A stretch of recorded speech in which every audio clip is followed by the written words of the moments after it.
आज 31 अक्टूबर है और आज हमारे आयरन मैन सरदार वल्लभ भाई पटेल का जन्मदिन भी है। तो वहीं हमारी आयरन लेडी इंदिरा गांधी की डेथ एनिवर्सरी भी है और आज हम इसी के बारे में बात करेंगे कि कैसे इंदिरा गांधी के मेजर डिसीजंस ने इंडिया को शेप अप करने में इम्पॉर्टेंट रोल प्ले किया है। हालांकि इंदिरा गांधी का क्रिटिसिज्म, जो इमरजेंसी को इम्पोज करना और जो मिस एडवेंचर उन्होंने पंजाब में किया, उनको लेकर होता है, लेकिन उनके अचीवमेंट्स को दबा दिया जाता है, उनके अचीवमेंट्स पर बात नहीं होती है। तो आज हम इसी के बारे में बात करेंगे। तो चलिए शुरू करते हैं। अचीवमेंट नंबर 1, इंडिया को ग्रीन रेवोल्यूशन के पीक पे ले जाना और इंडिया को फूड सरप्लस नेशन बनाना। 1963 में ग्रीन रेवोल्यूशन को पायलट प्रोजेक्ट के तहत पंडित जवाहरलाल नेहरू ने स्टार्ट किया था, लेकिन इसका प्रॉपर इम्प्लीमेंटेशन का श्रेय लाल बहादुर शास्त्री को जाता है। लेकिन लाल बहादुर शास्त्री 1 साल से थोड़े ज़्यादा समय तक ही प्रधानमंत्री रहे, जबकि 1966 में उनकी मृत्यु के बाद इंदिरा गांधी प्रधानमंत्री बनती है और इंडिया को फूड सरप्लस के तरफ ले जाती है। और 1970s में जाके इंडिया एक फूड सरप्लस नेशन ना होके बल्कि एक फूड एक्सपोर्टर कंट्री भी बन जाता है। अचीवमेंट नंबर 2, रॉ का establishment. Research and analysis wing को 1968 में एस्टेब्लिश किया गया था, क्योंकि 1962 में और 1965 में आईबी के इंटेलिजेंस फेलियर के कारण युद्ध हुए। इसके कारण इंदिरा गांधी ने एक ऑल टुगेदर एक नया एजेंसी को क्रिएट किया, जो 1971 में इंडिया के लिए बेनिफिशियल साबित हुआ, क्योंकि 1971 में जब इंटेलिजेंस इनपुट मिला था, जिसके बाद इंडिया 1971 के वॉर में गया और इंडिया ने एक नया कंट्री ऑल टुगेदर बांग्लादेश को क्रिएट कर दिया। अचीवमेंट नंबर 3, 1969 में इसरो का establishment. Indian space research organisation, जो कि आज दुनिया की one of the biggest space agencies है, उनमें शुमार किया जाता है इस इसरो को, वो क्रिएट किया गया। Achievement number 4, nationalisation of banks. आज बहुत सारे लोग नेशनलाइजेशन को क्रिटिसाइज करते हैं, लेकिन आपको याद रखना होगा कि 1969 में जब नेशनलाइजेशन किया गया बैंकों का, तो बैंक्स, जो प्राइवेट बैंक्स थे, वो सिर्फ बड़े सिटीज तक सीमित थे, जबकि जो छोटे सिटीज और जो कस्बा या फिर छोटे गांव थे, उन लोगों की पहुंच बैंक्स तक नहीं थी। और इसी के लिए इंदिरा गांधी की सरकार ने 1969 में बैंकों का राष्ट्रीयकरण किया। इससे फायदा ये हुआ कि नेशनलाइजेशन के बाद जो इंदिरा गवर्नमेंट थी, उन्होंने कुछ कोटाज फिक्स कर दिए थे। ये कोटाज थे जैसे फार्मर्स के लिए इतना % लोन आपको देना होगा, एजुकेशन के लिए इतना, ऑल टुगेदर एक वेलफेयर स्टेट बनाने का जो सपना महात्मा गांधी और जवाहरलाल नेहरू ने देखा था, उस पर इम्प्लीमेंटेशन।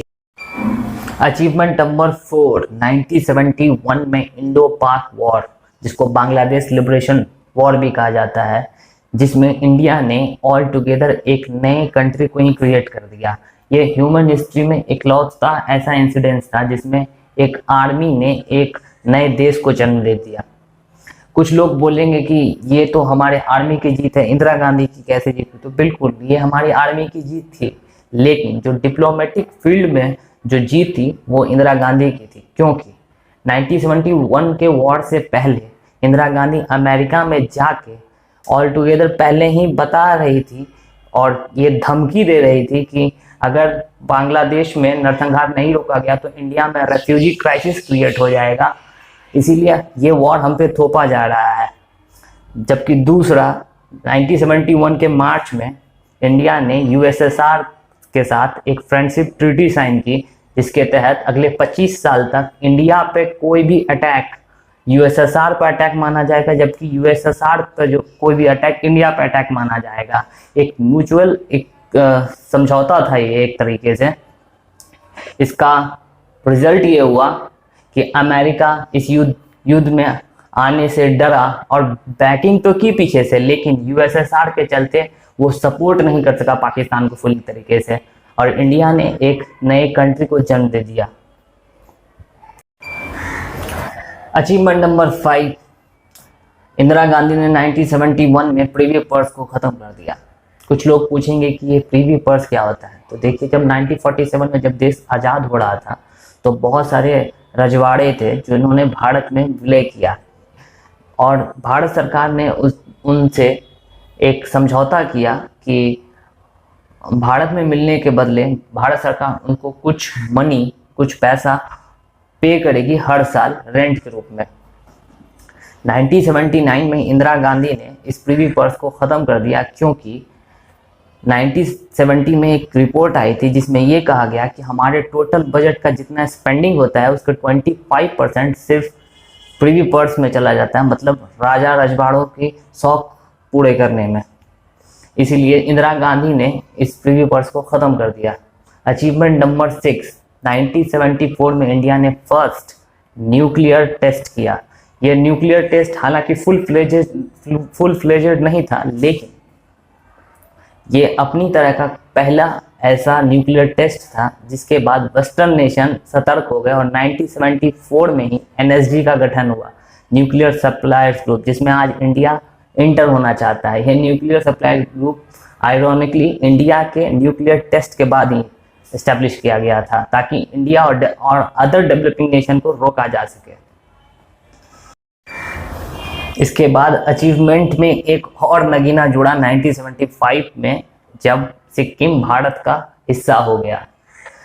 1975 से पहले जो सिक्किम था वो एक इंडिपेंडेंट नेशन था, लेकिन वो इंडिया का एक प्रोटेक्टोरेट स्टेट के रूप में काम करता था। मतलब इंडिया के बिना वो किसी से फॉरेन रिलेशन एस्टेब्लिश नहीं कर सकता था। जो उनका डिफेंस था वो इंडिया संभालता था, जबकि उन्हें इंटरनल मैटर पे बस छूट थी। तो वो एक तरीके से प्रोटेक्टोरेट स्टेट था। लेकिन 1974 में जब चौंग्याल के खिलाफ, जो वहाँ का राजा हुआ करता था, उनके खिलाफ विद्रोह के बाद इंडियन गवर्नमेंट ने ऑफिशियली 1975 में उसे भारत का हिस्सा बना दिया था, और इसके पीछे इंदिरा गांधी और राव का बहुत बड़ा हाथ था। इसके बाद एक और अचीवमेंट जो कि एक रिपीटेड अचीवमेंट है, वो 1980 में फिर से बैंकों का राष्ट्रीयकरण किया गया, क्योंकि कुछ बैंक थे जो कि सरकार के एम्बिट से बाहर हो गए थे और एक तरीके से मोनोपोली क्रिएट किए हुए थे प्राइवेट बैंक्स के दुनिया में। और आखिरी अचीवमेंट 1984 में होता है, जब ऑपरेशन मेघदूत के जरिए इंडिया सियाचिन ग्लेशियर पर कब्जा करता है। मैं कब्जा इसलिए बोल रहा हूँ क्योंकि 1984 से पहले जो सियाचिन ग्लेशियर था वो नो मैंस लैंड कहा जाता था, मतलब किसी भी आदमी का वहाँ रहना संभव ही नहीं था। इसलिए दोनों देश में से किसी भी की भी सेना वहाँ नहीं रहती थी। लेकिन 1949 के बाद और जो सीज फायर हुआ था और 1972 के शिमला समझौते के बाद जब एलओसी बनी थी, तो इंडिया का मानना था कि जो एलओसी के बाद जो NJ 9842 है उसके लेफ्ट टुवर्ड के बाद सारा जमीन इंडिया का है, जबकि पाकिस्तान का मानना था कि NJ 9842 के राइट वर्ड सारा जमीन पाकिस्तान का है।